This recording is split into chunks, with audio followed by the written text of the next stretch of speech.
नमस्कार, आप देख रहे हैं न्यूज 18 राजस्थान। आपके साथ मैं हूं आसिफ। मोदी सरकार का बहुत बड़ा फैसला। पीएम मोदी ने मंत्रालयों की समीक्षा की। पीएमओ ने ट्वीट करके जानकारी दी है कि अगले 18 महीने में भर्तियां होंगी। सभी मंत्रालयों में ये भर्तियां की जाएंगी।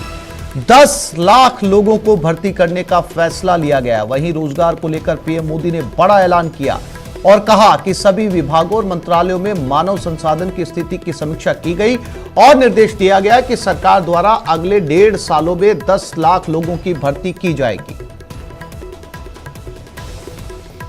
तो बेरोजगार नौजवानों के लिए भारत सरकार की तरफ से एक बहुत बड़ी खुशखबरी। 10 लाख लोग सभी विभाग, सभी मंत्रालयों के अधीन जो आते हैं, केंद्र सरकार वैकेंसी निकालेगी। 10 लाख युवाओं को नौकरी दी जाएगी अगले 1.5 साल के अंदर। प्रधानमंत्री नरेंद्र मोदी का एक बड़ा फैसला।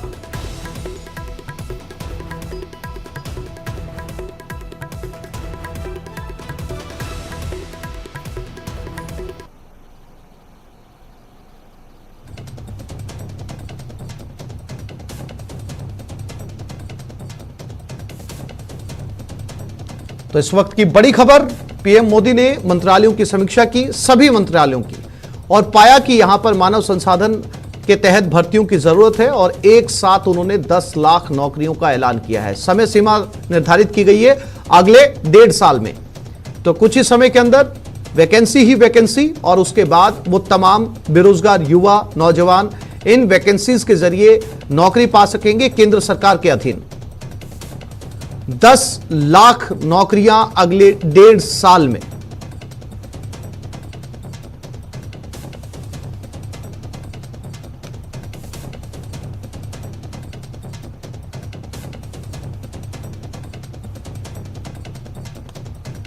इस वक्त की बड़ी खबर,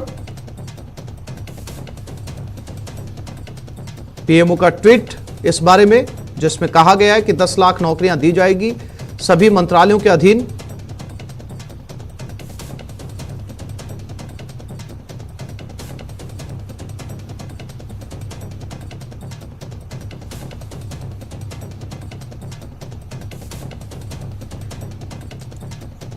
और इसी खबर पर ज्यादा जानकारी के लिए बात करते हैं हमारे दिल्ली संवाददाता शंकर आनंद के साथ। शंकर, साफ तौर पर अगर इस ट्वीट को आसान भाषा में मैं कहूं तो देश के नौजवानों के लिए बहुत बड़ी खुशखबरी है। 1.5 साल में 10 लाख नौकरियां केंद्र सरकार के अधीन। शंकर, निश्चित तौर पर देखिए, जिस तरह से देश के प्रधानमंत्री नरेंद्र मोदी लगातार ये इस बात पर बल देते रहे हैं कि देश में नौकरियों का सृजन होना चाहिए। इसके साथ साथ नौजवानों के लिए कई आधारभूत कार्य किए जा रहे हैं, और इसके साथ साथ चाहे बात करें स्किल डेवलपमेंट मिनिस्ट्री की बात करें या दूसरे अन्य मिनिस्ट्री की बात करें, तो उन्हें साफ तौर पे कुछ महीने पहले ही बकायदा एक महत्वपूर्ण बैठक के दौरान ये निर्देश दिया गया था कि नौजवानों के लिए ज्यादा नौकरी किस तरह से हम लोग सृजन कर सकते हैं, किस तरह से उसको आगे निकाल सकते हैं। तो इसके लिए तमाम जो निर्देश हैं प्रधानमंत्री नरेंद्र मोदी के द्वारा उस बैठक में दिया गया था, और इसी का तकाजा है कि अब जो नौकरियों की एक कहा जा सकता है बम्पर जो एक बहाली की जो प्रक्रिया है वो प्रारंभ की जा रही है।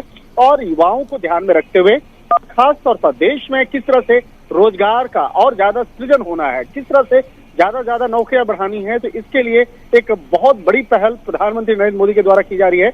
और इसी का तकाजा है कि प्रधानमंत्री मोदी ने खुद अपने ट्विटर हैंडल से भी उसको आसान शब्दों में इजहार किया है, बताया है।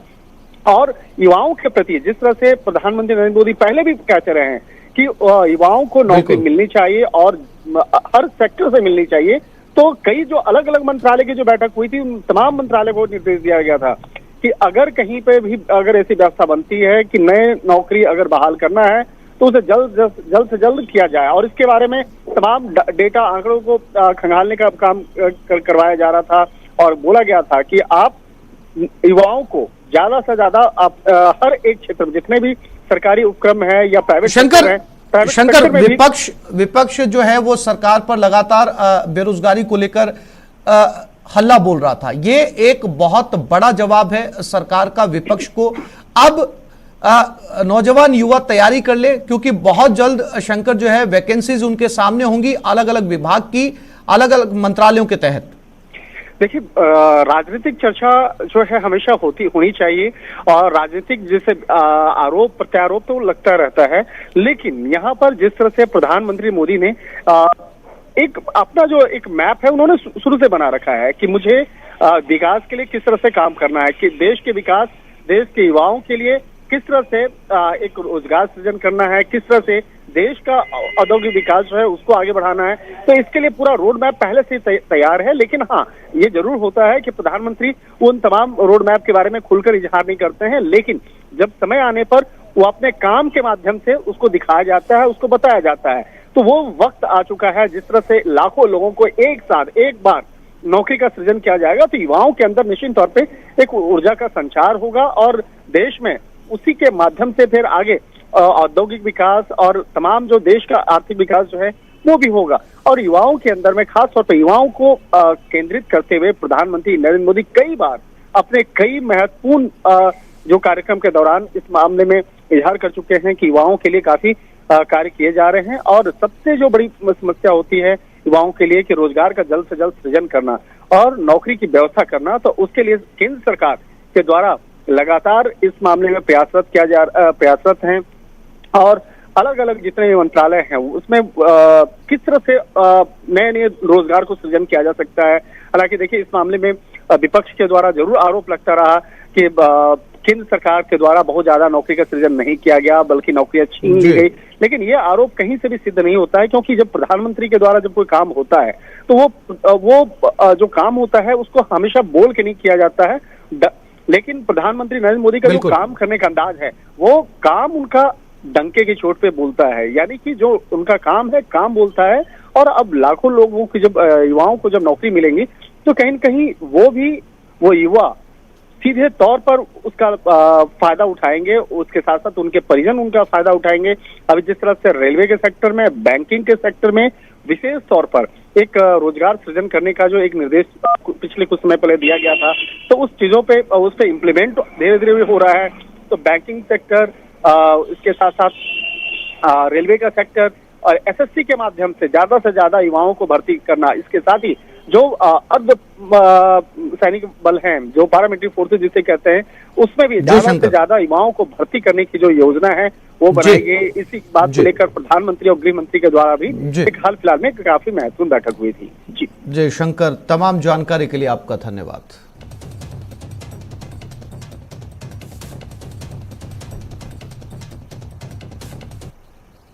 अजमेर के जवाहरलाल नेहरू अस्पताल में इलाज के लिए आई युवती के साथ दुष्कर्म की सनसनीखेज वारदात सामने आई है। पीड़िता की शिकायत पर पुलिस ने मुकदमा दर्ज कर जांच शुरू कर दी है। बताया जा रहा है कि आरोपी को हिरासत में ले लिया गया है। जानकारी के मुताबिक पीड़िता ब्लड प्रेशर और अन्य बीमारियों के इलाज के लिए पहुंची थी, जहां उसके परिचित ने परिजनों को बहला फुसलाकर अस्पताल से भेज दिया और खुद पीड़िता की देखभाल का भरोसा दिलाते हुए घटना को अंजाम दिया। बताया जा रहा है कि आरोपी संविदा नर्सिंग कर्मी एम्बुलेंस चालक भी है।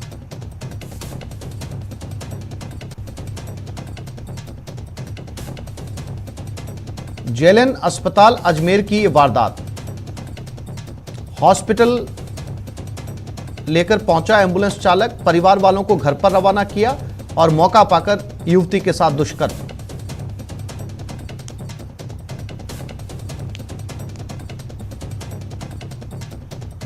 ये 23 वर्षीय एक महिला है जो यहाँ पर जेएलएन हॉस्पिटल में उपचार के लिए आई थी, जिस दौरान ही इनके साथ दुष्कर्म का ये रिपोर्ट इन्होंने दी है। किस इलाज के लिए आई थी?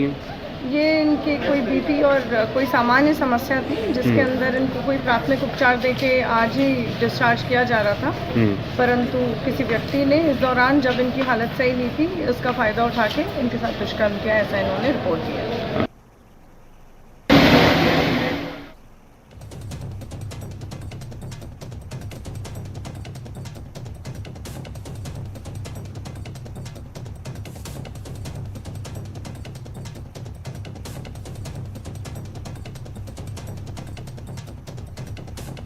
तो ये अजमेर के सबसे बड़े सरकारी अस्पताल में हुई वारदात है।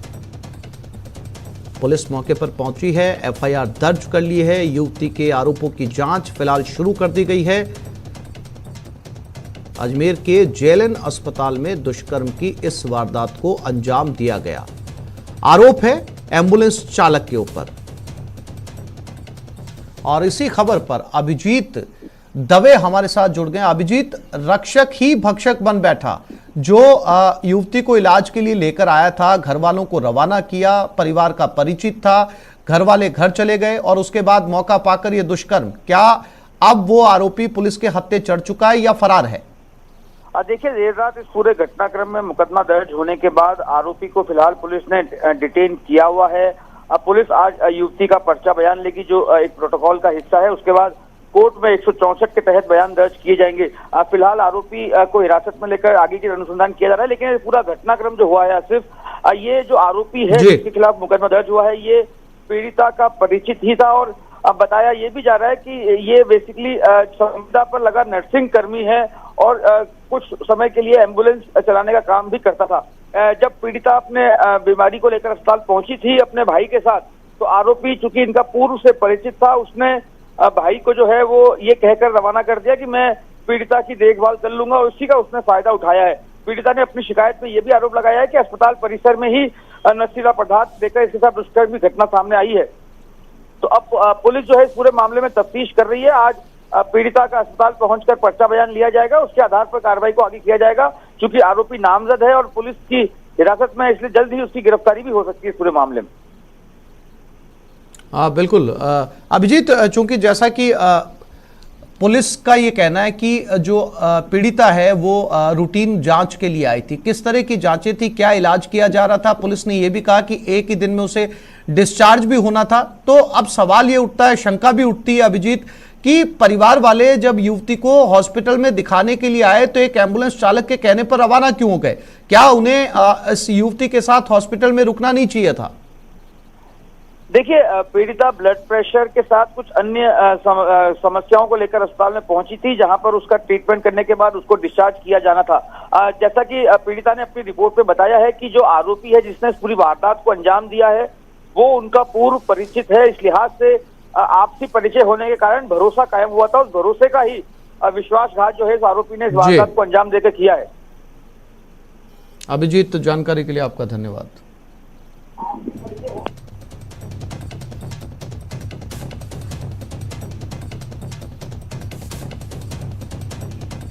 भरतपुर में आरक्षण के लिए आंदोलन, सैनी समाज का धरना प्रदर्शन अब भी जारी है। तीसरे दिन यह आंदोलन चल रहा है। जयपुर आगरा हाईवे को जाम करके बैठे हैं प्रदर्शनकारी।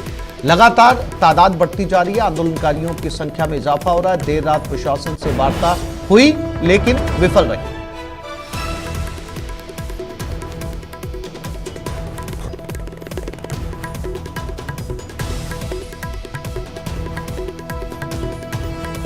तो ये वो तस्वीरें जयपुर आगरा हाईवे की, जहां पर सैनी समाज बैठा है, आरक्षण की मांग है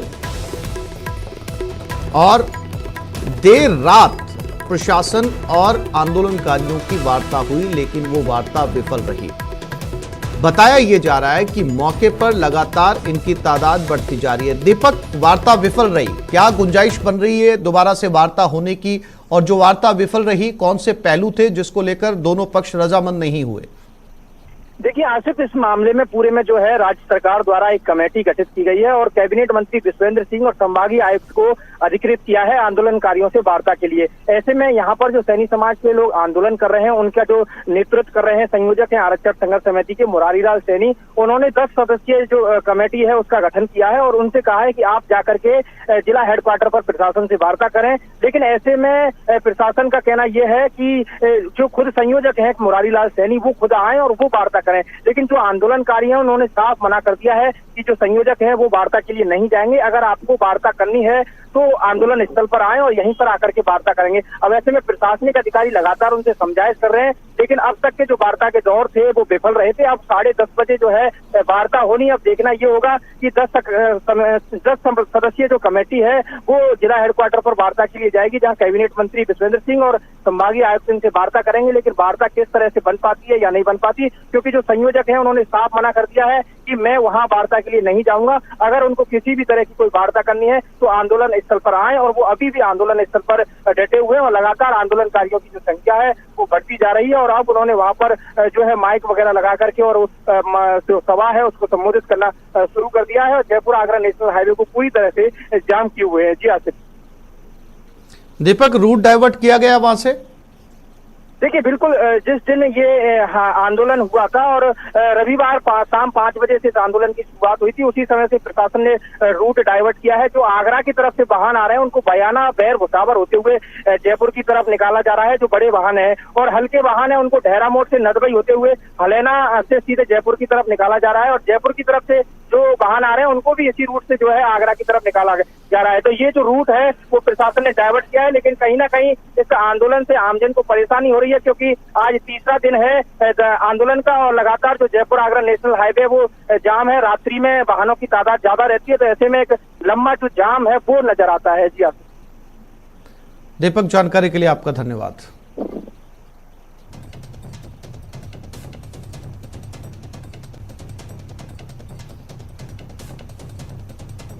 एक छोटे से ब्रेक के लिए रुक रहे हैं, जल्द लौटेंगे।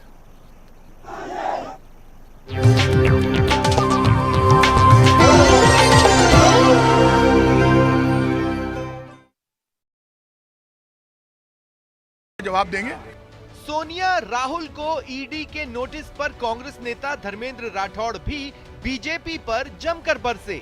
बोले, जब जब चुनाव की घड़ी आई है तब तब केंद्र को ईडी, सीबीआई की याद आई है। जब भी चुनाव होते हैं तो ईडी, सीबीआई और इनकम टैक्स का ये दुरुपयोग करते हैं। सोनिया गांधी बीमार हैं, दिल्ली के गंगाराम अस्पताल में भर्ती हैं, लेकिन सोमवार को राहुल गांधी का नेशनल हेराल्ड मामले में ईडी के सवालों से सामना हुआ, जिसके विरोध में कई राज्यों में कांग्रेसी केंद्र के विरोध में सड़कों पर उतर आए और जमकर नारे लगाए।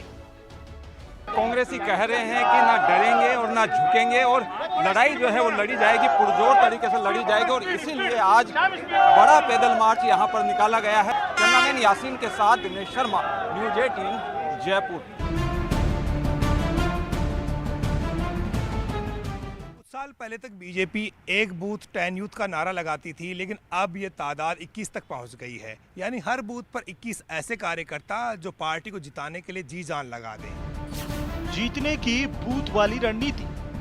हम लोग 40,000 बूथों पे थे, अब हमारी कोशिश है कि हम हर 52,000 बूथ तक हमारी पहुंच हो। बूथ मजबूत तो जीत पक्की। पूरा फोकस है, मजबूती तो है ही। बूथ मजबूत, बूथ जीता, चुनाव जीता, इसलिए बूथ का तो आवश्यक है ही। इसलिए बूथ का प्रबंधन हमेशा हमारा ठीक रहता है और आगे भी अच्छा रहेगा। विधानसभा चुनाव की तैयारियों में जुटी बीजेपी मजबूत बूथ अभियान के जरिए 2023 की जंग जीतने के लिए तैयारी कर रही है। पार्टी के वरिष्ठ नेताओं और सांसदों की मौजूदगी में उन कमजोर पहलुओं पर चर्चा की गई जो पार्टी की जीत की राह में रोड़ा है। पार्टी ने बूथ को ABC कैटेगरी में बांटकर रणनीति तैयार की है। पार्टी को सबसे ज्यादा चिंता C कैटेगरी के 6,000 बूथों को लेकर है, जहां कार्यकर्ताओं की कमी बड़ी परेशानी है। पार्टी ने B कैटेगरी में 20,000 बूथ को रखा है, जहां थोड़ी कोशिश की जरूरत है। तो A कैटेगरी में रखे गए 26,000 वैसे बूथ हैं जहां पार्टी का प्रदर्शन कई चुनावों से बेहतर रहा है। बीजेपी सांसदों को 100 और विधायकों को 25 कमजोर बूथों को मजबूत बनाने का जिम्मा दिया गया है। इस अभियान की गंभीरता का अंदाजा इसी बात से लगाया जा सकता है कि पार्टी ने प्रदेश स्तर पर भी जिलेवार निगरानी रखने के लिए टीम बनाई है, तो सशक्त मंडल अभियान और पन्ना प्रमुखों की नियुक्तियां की गई हैं।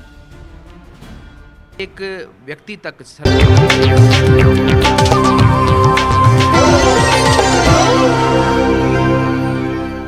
कांग्रेस नेता रणदीप सुरजेवाला ने ट्वीट कर केंद्र सरकार पर हमला बोला है। मोदी सरकार बर्बरता की हर हद पार कर गई।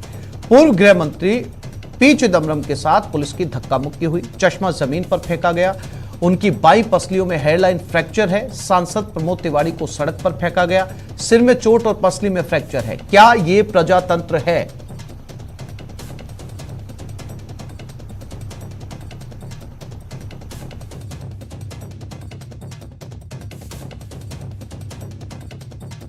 दिल्ली के प्रभारी श्री शक्ति सिंह गोहिल को लाठियों से बर्बरता से मारा गया और दिल्ली पुलिस की मोदी सरकार के बदले की कार्रवाई का आलम देखिए।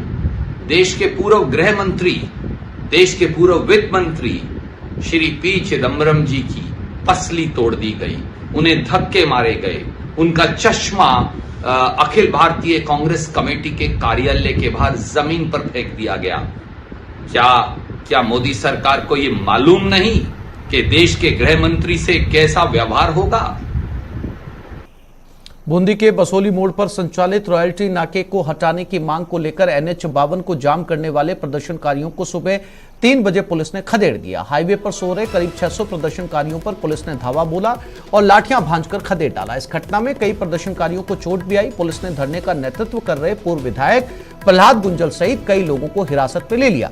हालांकि बाद में उन्हें उनके आवास पहुंचाकर छोड़ दिया गया। बता दें कि रॉयल्टी नाके को हटाने और हिंडोली सीआई मुकेश मीणा की बर्खास्तगी की मांग को लेकर सोमवार 3:30 बजे से ही लोगों ने हाईवे जाम कर दिया था।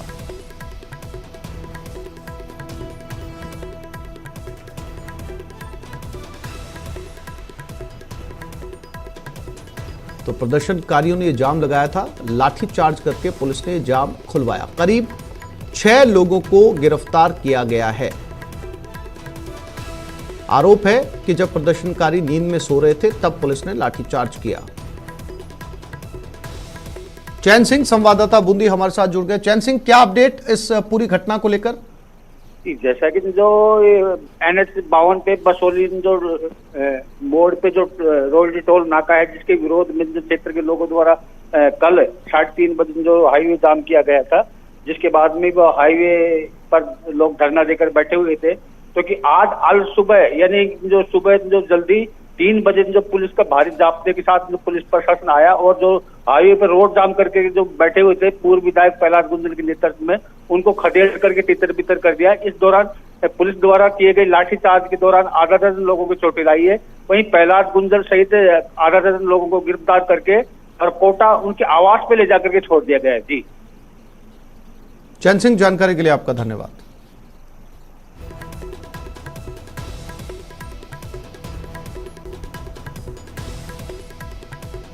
जालोर के सांचौर में बड़ा हादसा हुआ। तेज धमाके के साथ गोदाम में भयंकर आग लग गई। 2 लोग झुलस गए, एक की मौत हो गई। कड़ी मशक्कत के बाद आग पर काबू पा लिया गया। गोदाम में रखा लाखों का सामान जलकर राख हो गया। घायलों का सांचौर के अस्पताल में इलाज चल रहा है।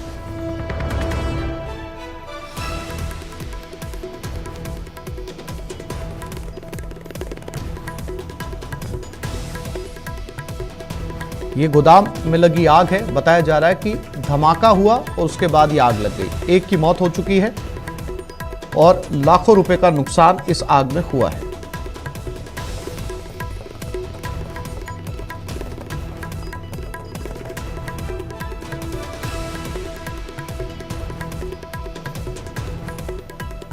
कड़ी मशक्कत के बाद आग पर काबू पा लिया गया है। इस हादसे में कई लोग झुलस गए, एक की मौत हो गई, लाखों रुपए का नुकसान हुआ। धमाका किस चीज को लेकर हुआ, इसकी भी जांच फिलहाल चल रही है।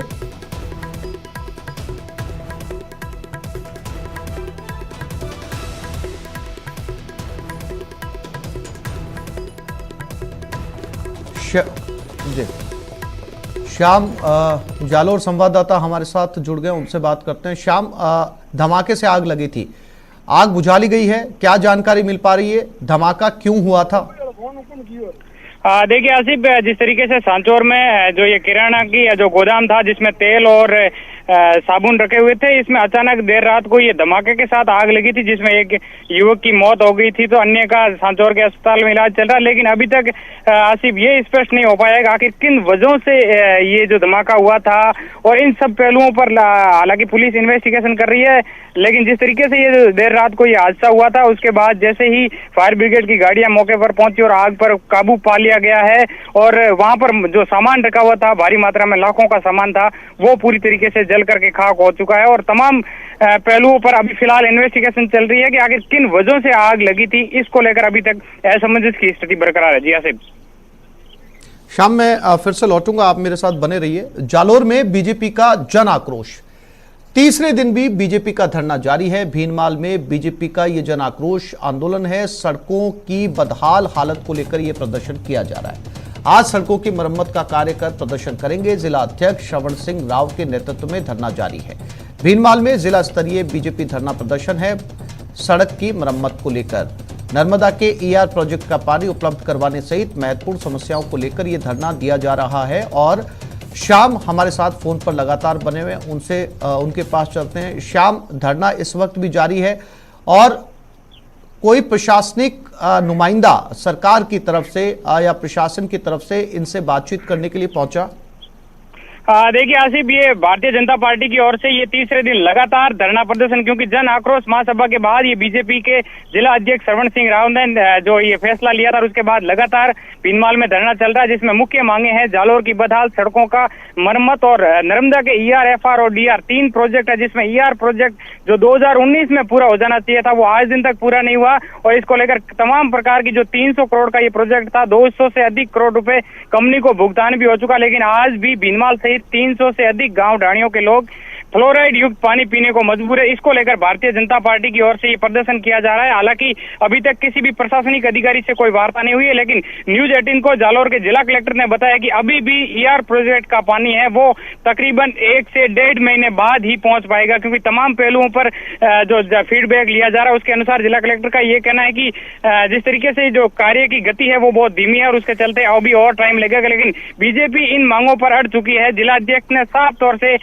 जो है अल्टीमेटम दे दिया सरकार को कि जब तक ईआर प्रोजेक्ट का पानी भीनमाल सहित आसपास के गांव ढाणियों को नहीं मिलेगा तब तक धरना प्रदर्शन जारी रहेगा। तो वहीं बदहाल सड़कों की नवीनीकरण को लेकर आज जो बीजेपी है वो 12 बजे जो सड़कें टूटी हुई है उनको पैच वर्क का काम खुद भारतीय जनता पार्टी के कार्यकर्ता सहित सैकड़ों की संख्या में जिले भर से आए लोग प्रदर्शन करके ये मरम्मत का कार्य शुरू करेंगे। तो निश्चित तौर से आसिफ, तीसरे दिन भी धरना जारी है और तमाम मांगों पर भारतीय जनता पार्टी अडिग है। जी आसिफ। श्याम, जानकारी के लिए आपका धन्यवाद।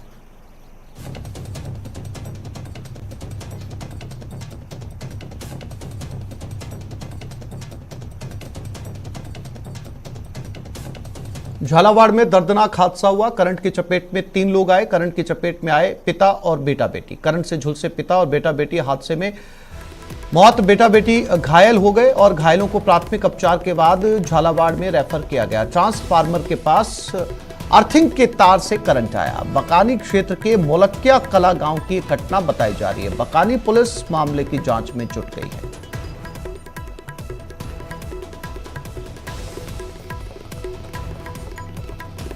तो एक बड़ा हादसा और इस हादसे में एक की मौत और बेटा बेटी इसमें घायल हो गए। पिता की मौत हो गई।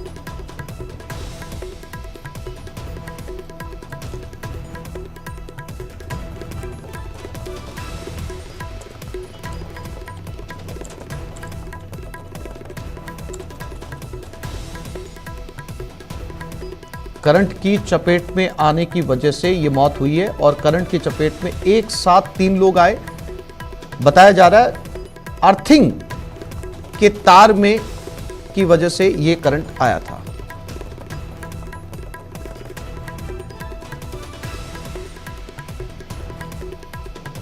उदयपुर के पिछोला झील में जो युवक डूब गया था उसकी लाश मिल गई। आज सुबह झील के ऊपर युवक की लाश नजर आई, जिसके बाद बोटिंग संचालक ने पुलिस को सूचना दी। पुलिस ने इसकी सूचना एसडीआरएफ, सिविल डिफेंस, छोटू गोताखोर को दी।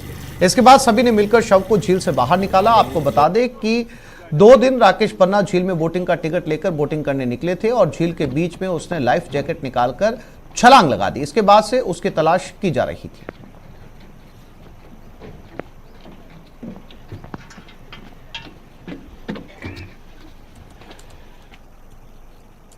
बारां जिले के अटरू कस्बे में स्थित गायत्री नगर रेलवे अंडरपास में कल रात हल्की बरसात के बाद ही 4 फीट तक पानी भर गया। अंडरपास में पानी भरने से यहां आवागमन ठप हो गया। इसके चलते कस्बे वासियों को काफी परेशानी का सामना करना पड़ रहा है। बीते साल भी यहां पानी भरने से रास्ता महीनों तक बंद रहा। शिकायत के बावजूद भी रेलवे द्वारा यहां से पानी निकासी का कोई इंतजाम नहीं किया गया।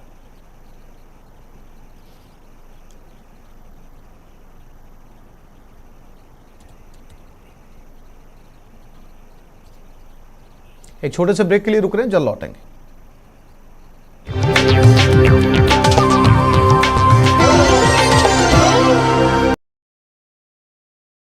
सरकार की योजनाएं पहुंचे और हर व्यक्ति को सरकार की योजनाओं का लाभ मिले। साथ ही साथ जहां पार्टी कमज़ोर रही है चुनावों के अंदर, पिछले 2-3 चुनावों के अंदर, तो वहां पर हम कार्य कर वहां पर भी पार्टी को हम मजबूत करें। इस भाव से इस बूथ सशक्तिकरण का अभियान पूरे राष्ट्र में चलाया जा रहा है। बूथ की मजबूती ही पार्टी की जीत का मंत्र है और अगले साल चुनाव होने जा रहे हैं, उससे पहले पार्टी मोदी सरकार की इन उपलब्धियों के दम पर एक बार फिर से चुनावी वैतरणी पार करना चाहती है। कैमरा पर्सन अविनाश के साथ बाबूलाल धायल, न्यूज़ 18 जयपुर।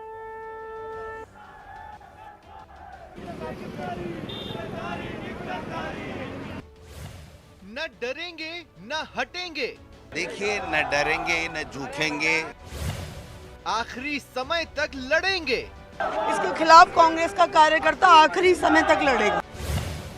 बीजेपी की भाषा में देंगे जवाब और बीजेपी को बीजेपी की भाषा में जवाब देंगे। चुनाव की घड़ी आई, जांच एजेंसी याद आई। जब भी चुनाव होते हैं तो ईडी, सीबीआई और इनकम टैक्स का ये दुरुपयोग करते हैं। ईडी का सवाल, कांग्रेस में उबाल। ये शंखनाद, ये संग्राम, ये पैदल मार्च और ये उबाल, केंद्र सरकार के खिलाफ ये कांग्रेस का गुस्सा फूटा है। राहुल गांधी ईडी ऑफिस में सोमवार को सवालों का जवाब देते रहे और राजस्थान सहित देश के कई राज्यों में कांग्रेस नेता और कार्यकर्ता सड़कों पर उतर आए। सीएम अशोक गहलोत ने कहा कि कांग्रेस मुक्त भारत के लिए केंद्र हर हथकंडा अपना रहा है। मोदी जी ने पहले ही कह दिया कांग्रेस मुक्त भारत बनाएंगे, तो उनके दिल में जो आग लगी हुई है, 70 साल में आज आधुनिक भारत बना है तो कांग्रेस की देन है। जयपुर में पीसीसी ऑफिस से ईडी ऑफिस तक पैदल मार्च में कांग्रेस का आक्रोश साफ साफ नजर आया। इस दौरान पीसीसी चीफ डोटासरा ने दहाड़ लगाई, अब न डरेंगे और न